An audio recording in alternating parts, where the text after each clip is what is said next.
And we are back. Pokemon Platinum Hardcore Nuzlocke. We're only using water type Pokemon. We have finally beaten Gardenia on our 6th attempt here. We've lost the Barrel, we've lost the Psyduck, but now it's time to take on Jupiter and see if we can defeat her just like we defeated Mars.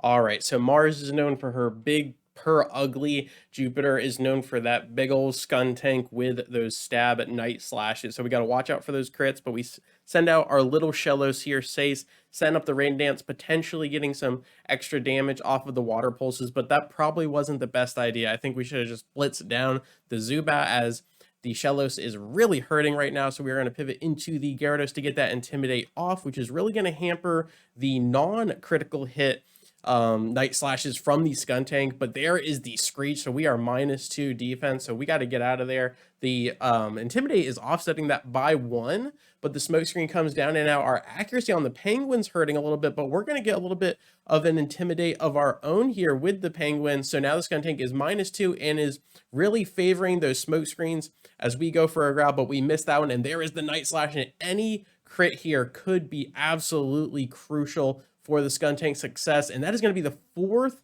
Night Slash, and we are really flirting with it here. So now we're going to go back into the Gyarados, and I do believe Skuntank is floating at a -4 attack. As you see, that does absolutely nothing but the Citrus Berry for reprieve, and there is another Night Slash coming down, and we are just teetering here. We are walking an absolute tightrope, just baiting the Skuntank to crit, and thankfully she doesn't. We make it out without losing anybody. Alrighty, and then in Heart Home City, we talk to Bebe or Beeb. I don't even know how you say that, but they give us an Eevee, which will then become our Vaporeon. So a phenomenal water type Pokemon here. Let's go ahead and secure it. It is now time for that third gym battle here against Fantina and her ghost type Pokemon. And as we are making our way through the trainers in her gym, Cinco, our Floatzel upgrades to level 26 here and learns Crunch, which is just the best timing of any upgraded move I have ever seen, if you will, as this Floatzel is just going to completely man mode and stomp Fantina here. Just 1, 2, 3. She never stood a chance, and I don't think we're going to use Floatzel much more throughout the run, but my goodness, what a statement, what a moment. We'll take the badge. And then shortly after that gym battle, our rival comes out of nowhere and wants blood here, sends out the Staravia and goes for that double team cheese here. It is really tough if you just start missing a couple. On top of that, the Endeavor comes down and completely nullifies whoever you're starting with here. So in this case, we check out the Prinplup, and the Staravia basically makes the Penguin unusable for the rest of the fight, but we get our Gyarados in there to tank the neutral Razor Leaf. We get a return, but that does not do a lot against the Grottle at this point. He is higher level, so we go to the we tank the Razor Leaf and pivot to the Dragon's Rage and take down the starter. So we're still looking pretty good. The Gyarados is looking pretty healthy, almost one-shots the Weasel. The Pursuit comes down on top of the Quick Attack critical, but a little bit of reprieve from the Oran Berry here, and the Gyarados is absolutely flexing. So really good stuff here. We need to take Berry seriously, especially with the Staravia. I think that could get a little bit tipsy, but other than that, Gyarados had no problem finishing the job, and he is defeated. And then for our Wayward Cave encounter, it is going to be the TM26 Earthquake, an absolutely ridiculous find this early in the game. Our Route 209 first encounter is going to be the critically acclaimed Goldfish here.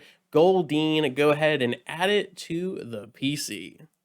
And then we double back to Route 219 with the Good Rod and go ahead and secure the Finneon encounter.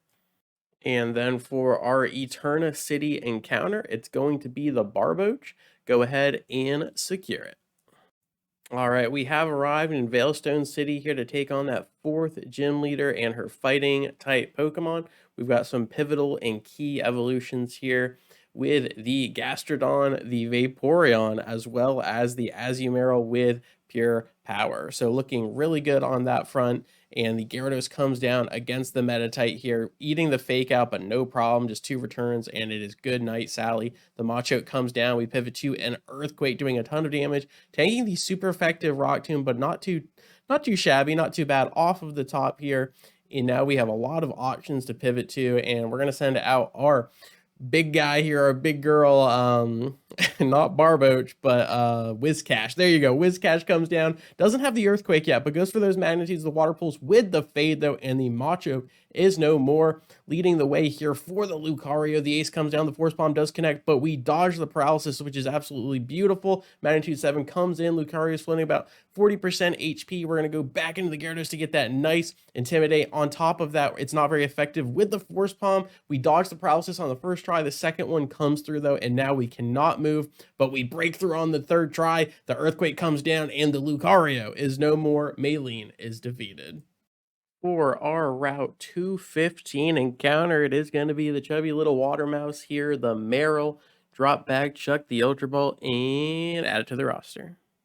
For our Route 213 encounter, it's going to be the Wingull, chuck the Ultra Ball, and secure it.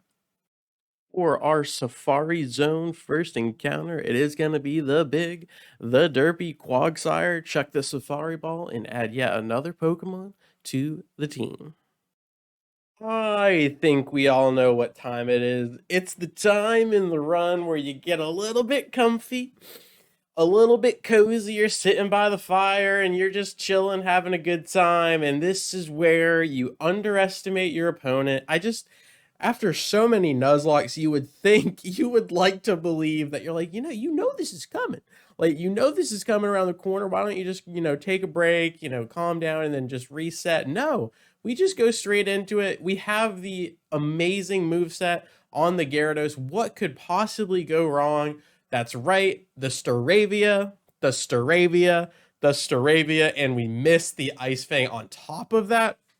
So essentially what just happened here is Staravia double teams and now is in a position to outspeed everyone on my team, and it can just click Endeavor, and no matter what happens, it's going to match the HP of whatever the bird is. So Staravia is floating at 34 HP, it seems. So that means the Gyarados, 34 HP. Our Prinplup, 34 HP. Can you guess? Yep, Whiscash, 34 HP. So this Staravia essentially just almost one-shot 3 of my Pokemon, and now Barry is feeling it, throws out the Grottle. Thankfully, that's not the Torterra at level 36, because if it was, oh my gosh, we would probably wipe here. However, if you didn't notice, it does look like someone is absolutely going to die right here, right now. Who is going to pay the price for my negligence? Who is going to pay the price for the mistakes we have seen here today? The Grottle drops back with a Razor Leaf, 20 HP. It's fine. We have Roost. Let's heal up.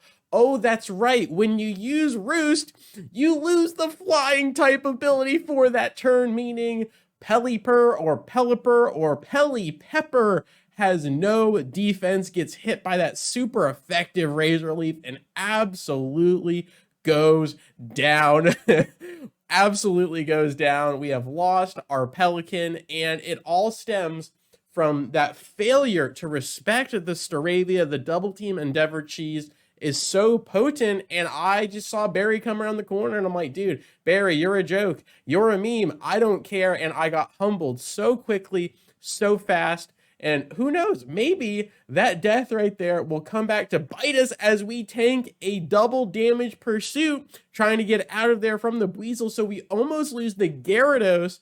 We finally beat Gardenia, and yet this is what we have to show for it. It's not looking good, but we fade away with a body slam crit. Barry is defeated, and my goodness, can we turn this ship around? All right, given that absolutely pitiful showing against Barry, we waltz up to Crasher Wake, and we want it all here. We want some redemption. We chuck out Uno, our starter here, the Empoleon, looking absolutely fantastic. Tanks the not very effective Waterfall, and we put Grass Knot, thanks to Gardenia, onto the Penguin here. So we're going to tank 2 Waterfalls. We drop back with the Ice Beam to see if that does a little bit more damage than the Grass Knot. It isn't stab, so neither of those moves are stab. On top of that, we take a nice flinch right off the top. So really, this Gyarados just completely destroyed us. The Berry giving us a little bit of HP back as the Quagsire comes down, and we just roll the 4 times Grass Knot on the chunky buddy there. So a little bit risky, because if that didn't kill, then Quagsire definitely could have killed us in return, but given the speed stat, I think we were fine there. And now we have a full HP Gyarados to deal with the Floatzel. So Crusher Wake's Gyarados doing much more damage than we would have liked, but either way, we get our own out there, and Floatzel's doing work with the crunches, but it's not enough against the Sea Leviathan as the Earthquakes, the Berry heals, and Crusher Wake is holding on to dear life, crunching away. One more Earthquake, and we have earned the 5th gym badge. Beautiful stuff. That leads us to our Pastoria City first encounter. It is going to be the little Remoraid that's going to grow up to be the Octillery, but for now, the PC it is. So we go ahead and beat Cyrus for the first time. His team really isn't anything scary yet. We go ahead and get Surf from Cynthia's grandmother, and then we double back to Route 220, and we chuck an Ultra Ball out of Tentacool and go ahead and add it to the roster. All right, we were just about to make it to the 6th gym here where Barry comes out onto the bridge and challenges us once again here, but we've learned so much since our last battle. We will not fall prey to the silly double team Endeavor Cheese, so we just send out our Empoleon. We've got the Ice Beam lined up, and it absolutely one-shots his starting bird. Beautiful stuff. The Heracross comes down looking for that stab fighting type move, so we're just going to get to safety here. We pivot into the Gyarados, get the Intimidate on for some added protection. The Brick Break comes down. It's not very effective. No problem there. And now we can go for a Stab Aqua Tail, which will do tons of damage. Thankfully, the Night Slash does not crit. Heracross holding on with about 20 or 15% HP. We just go in for the return, and the bug is defeated. The Rapidash comes down, and that is just an unfortunate matchup. We don't even play around with the accuracy of Aqua Tail. We just go straight for the super effective Earthquake, and the Fire Horse is no more. Torterra comes down looking absolutely dangerous. It really is just more of an aggressive Venusaur as the Leech Seed comes down. Ice Fang almost putting it down with that 4 times advantage. However, we just go for the return again, not messing around with that 5% mischance. The Floatzel comes down. Level 35 looking absolutely jolly and happy, but we have so many options at this point in the run. I do believe we are just going to pivot back into our starter. The Empoleon Uno comes down. It's going to be able to tank really any damaging moves that Floatzel has to offer. We go in with the Grass Knot, almost one-shot the Happy Otter here. We tank a Swift. No problem. That Steel typing doing wonders. The Aqua Jet is nothing but a tickle against the Penguin here. Barry is defeated, and now let's end this video with the 6th gym badge. Alrighty, we've had some ups, we've had some downs. This is currently the 6th attempt. Byron is here. Let's see if he has anything to offer us. We were able to beat his son Roark for that first gym badge, and now we are working on that 6th one. The Magneton comes down. 4 times super effective Stab Earthquake, and the derpy Quagsire is going to go ahead and take out that first Pokemon. The second one comes down, and it is the Steelix. We have Stab Surf, super effective lined up, but it does hold on and returns a Stab Earthquake on top of that. No problem, though. We're just going to take advantage of this turn. The full restore comes down. We get the Rain Dance, so this Surf is going to do tons of damage, even more than the next, but the Sandstorm counteracts, and it's just going to be the same thing.